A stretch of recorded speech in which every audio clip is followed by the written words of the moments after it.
welcome to Cupcakes with Callum and Kona. Today we're lucky enough to have Heather Jackson with us. Now, Heather's not racing this year unfortunately, but she would have definitely been throwing her hat in the ring if she was here. Talk us a little bit through what's going on, why you're not on the starting line this year.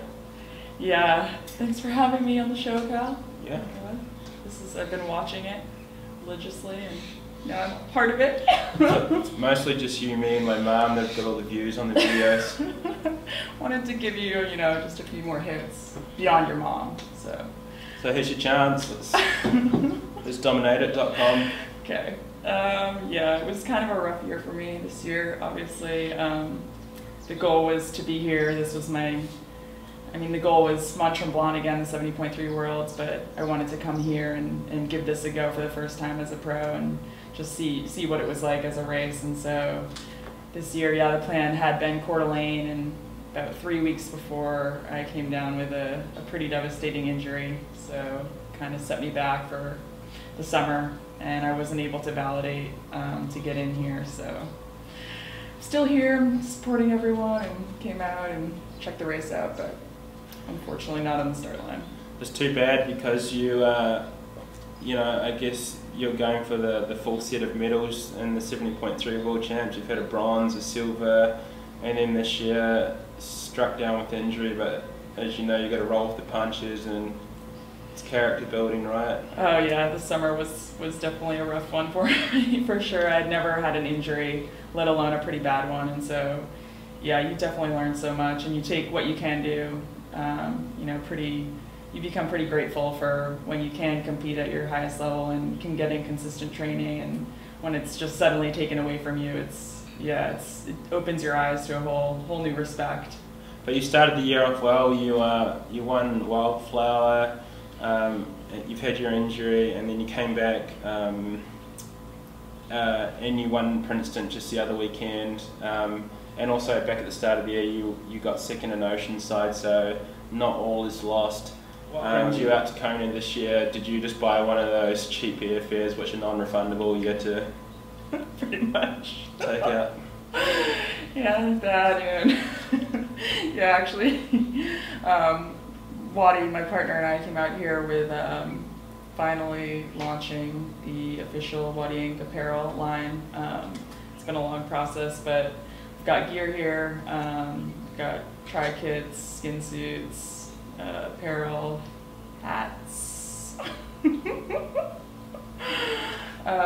So yeah, that's kind of Waddy's setting it up right now, so it's exciting to finally get that going. So pretty much he's getting into apparel now, and it's a different sort of look, isn't it? Like, it's not your standard bland sort of custom, it's more customized, isn't it? Yeah, he definitely, he likes the wild and crazy designs. He comes from cycling and, maybe playing off of, not in all aspects of rock racing from cycling, but kind of that vibe that kind of caught on in cycling, and there was nothing like that in tri. And you can go into a store and buy a black kit or a white kit or the basic kit, and there was just nothing that he likes the idea. He's very artistic. A lot of people might not know that about Waddy, but he's very into how you look out there, and he designs all the kits himself, and he talks to the pro athletes he's been working with. He lets them design what they want, what they want to be wearing on the race course, which is pretty cool. And so he's taken it from that to now a consumer line he's got, I think, six designs here right now with more on the way. So and also there's a Waddy Inc. age group team, which is pretty popular too, and I noticed your parents are in it, and they don't have tattoos. If you don't have tattoos, can you still get into it? Yes. The tattoo thing was, it's funny because it seems to be the crowd that comes to us. I don't know if it's just we happen to have tattoos. I think it's funny that I know tattoos bring maybe a certain stereotype, and I'm a pretty down-to-earth girl from New Hampshire.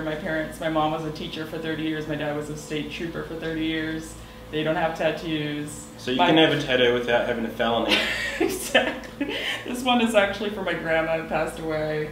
So, I've actually got a good credit rating score, and I've got a few tattoos, and I don't like it when people judge me either, and I've just got the full sleeve too. But you also have the teardrop. I got the teardrop, but I had a rough past. But everyone forgiven, move on, right? It is, always moving forward. Right. So Heather, you're pretty much a Godzilla on the bike. The other weekend in Princeton, I also raced, and you pretty much won the race on the bike. A few people want to know what sort of power are you holding during those rides? Are you looking at your power meter, and what are you holding?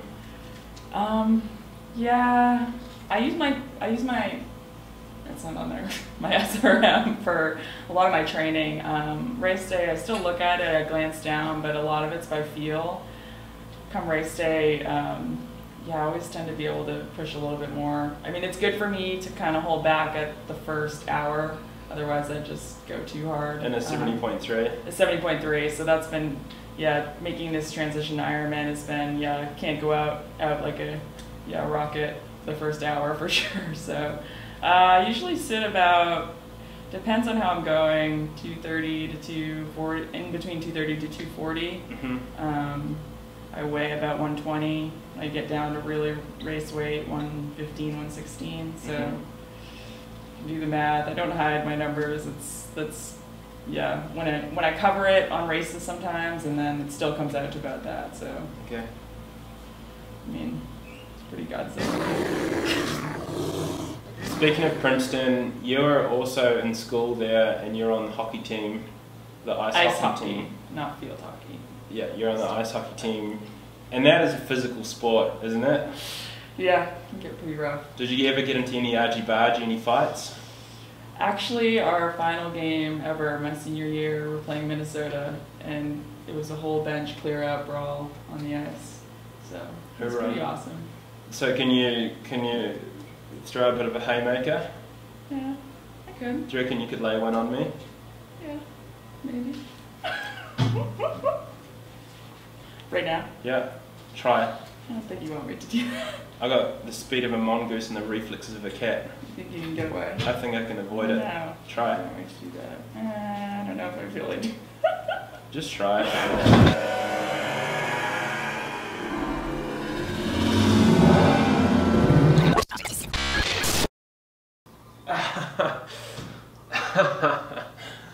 Oh, not bad. That's not bad. I warned you.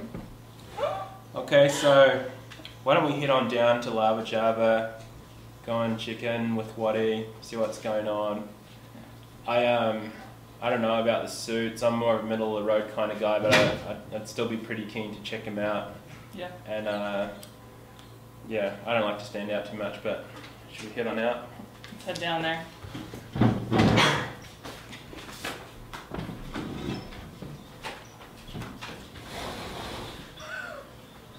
Alright, we've made it down to Lava Java, and we're going to take a quick squiz around the Waddy Inc. booth, and Heather's going to show us a few bits and pieces. Have you had much input on the design here? I have, which has been awesome, just to be able to be a part of it and help with this kit. Yeah. A bit of the koi fish design, so it's been cool just to see what they've been able to come out with. It's pretty funky, and I was looking at some of the women's stuff before and didn't quite know what to make of it. Had a little backdoor trap on it. Yep, we have the women's bib shorts, so this is the easy access latch. Okay. So in and out, real easy. So that's if you're feeling frisky, you'll need to go to the bathroom. Exactly.